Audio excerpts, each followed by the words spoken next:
மக்கள் நல திட்டம் அப்படிங்கிறது டைரக்டா பெனிஃபிஷியரி பணம் மூலமாக பலனடையக்கூடிய திட்டங்கள்னு பல திட்டங்கள் இருக்கு.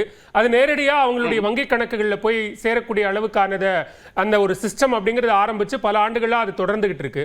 அப்ப அந்த திட்டங்களையே நம்ம வந்து கேள்விக்குள்ளாக்குறோம் அப்படிங்கிற மாதிரி ஆகுதா இல்லையா? அது திட்டங்களை நீங்க வந்து கேள்விக்குள்ளாக்குறோங்கிறத விட ரைட். நீங்க ஏன்னா முதல்ல மக்களுடைய வரிப்பணத்தில் தான் நீங்க கொடுக்குறீங்க.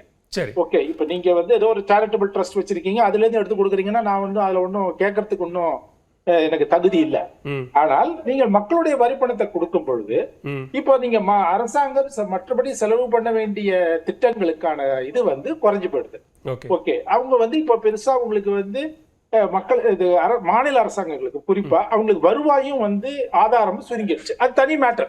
சரி, நீங்க மத்திய அரசு செய்யறது நியாயம் இல்லை, அதுக்கெல்லாம் நான் போகல. பட் அது அப்படி சுருங்கி வரும் பொழுது நீங்க என்ன பண்றீங்க, இந்த இருக்கின்ற பணத்தை நீங்க வந்து இந்த மாதிரி திட்டங்களுக்கு அதிகமாக நீங்க கொடுக்கும் பொழுது ஓகே, அப்போ நீங்க செலவு செய்ய வேண்டிய இடங்கள்ல அது மக்களுக்கு வந்து கண்ணுக்கு தெரியாம இருக்கலாம். பட் ஆனா மக்கள் உணரக்கூடிய பல விஷயங்கள்ல அந்த இது அரசினுடைய சேவை வந்து எவ்வளவு பாதிக்கப்படுகிறது என்பதை அது நமக்கு கண்கூடா தெரியுது. பட் ஆனா அரசாங்கம் என்ன பண்றது, அவங்களுக்கு எங்களுக்கு பணம் இல்ல, இதுதான் நாங்க இது செய்யணும் அப்படின்னு சொல்றாங்க.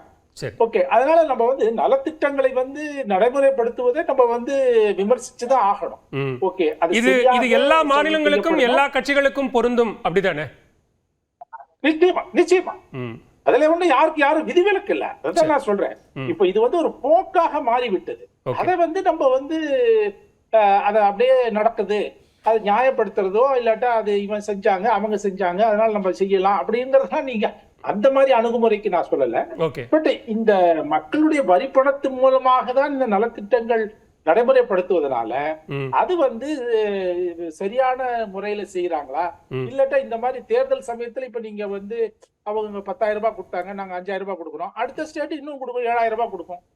ஓகே. அவங்களுக்கு முடியுமோ முடியாதோ இப்ப இந்த ஒரு ரேஸ் வந்துருச்சு. ஓகே. இந்த ரேஸ் வந்து இப்படியே போவது நல்லதல்ல. அத நம்ம அது விமர்சிக்கப்பட வேண்டிய விஷயம். சோ அதனால இந்த தேர்தலையே அந்த ஒரு ஒவ்வொரு மாநில அரசும் அவங்களுக்கு ஏற்ற முறையில இதெல்லாம் அவங்க பங்களித்து செஞ்சாங்க.